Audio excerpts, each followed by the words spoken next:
Hello, everybody. Welcome back to Game-Based Learning in the World Language Classroom, the why, what, and how.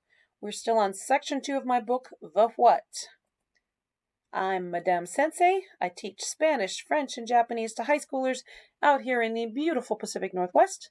And we are doing a deep dive, and I'd really like to talk about it with people. So you can comment here on the video or reach me at studio-nemo.com or the Minecraft Education Ambassadors, or the Minecraft Teachers Lounge, or the Duolingo Educators Network.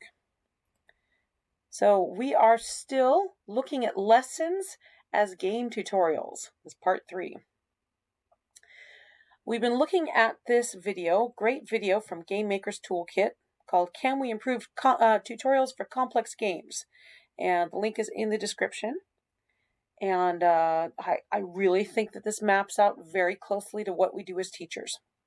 So Mark Brown's next core truth is that tutorials should be cleverly designed to be subtle, unobtrusive, even invisible. Here's the picture I chose for that. Haha, I'm so funny. So pop-up grammar is a way to make grammar less obtrusive.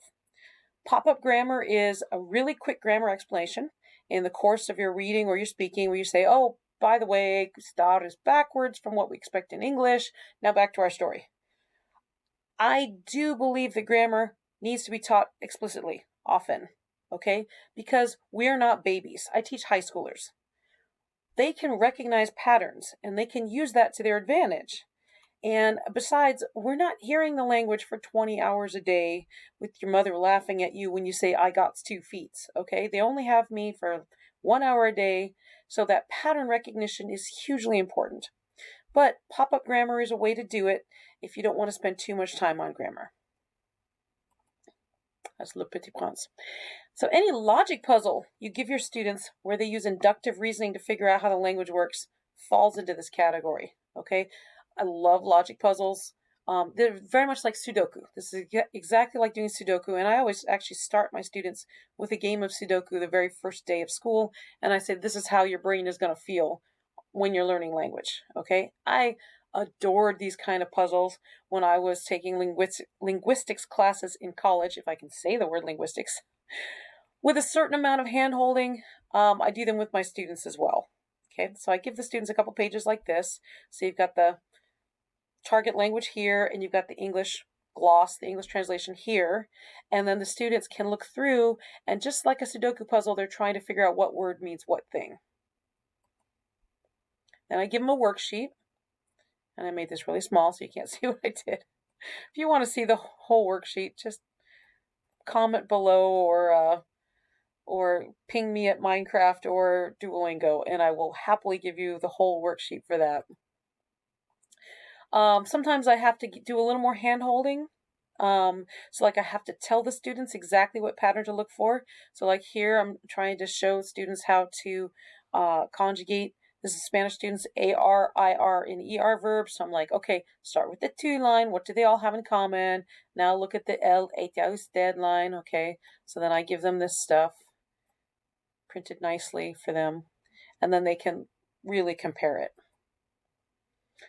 This is a higher level one I saved for my 3rd and 4th year Japanese students, and we're looking at embedded clauses, and this one actually I just took right out of an old college textbook. Here's the embedded clause, or here's the regular sentence, and here's the sentence with the embedded clause. Your mileage may vary with this. It may vary class to class. It may vary hour to hour. Some years are more successful than others, but you can see that since the students are tasked with figuring out the rules, then the quote-unquote tutorial, as it were, is invisible. The students are inductively learning it. A scavenger hunt also works this way. So you can give your students a page of text and some highlighters or colored pens, and you say highlight every verb ending or underline every verb ending. Okay, then they have a list, they generate a list, and then you can have your students compare and maybe even figure out on their own how to recognize a verb ending, what the verb endings have in common, maybe even figure out a tense or two. This is great. Give your students a stack of realia labels from products, from Oh, my students love candy wrappers the best. Just give them a bunch of candy wrappers and see what they can figure out for themselves. When students have finished the logic puzzle or the scavenger hunt or looking at all the candy wrappers or the brochures or whatever, make sure they debrief so they can say aloud what the secret lesson was. That debriefing is a crucial step. Don't skip it. If you have to say, okay guys, we're not going to have enough time to debrief today, we are definitely going to do it tomorrow, and then you basically have to restart the lesson over again because everything's in short-term memory, that's okay. The debriefing is such a crucial step. Don't skip it. In our next chapter, Lessons as Game Tutorials Part 4. Hope to see you there.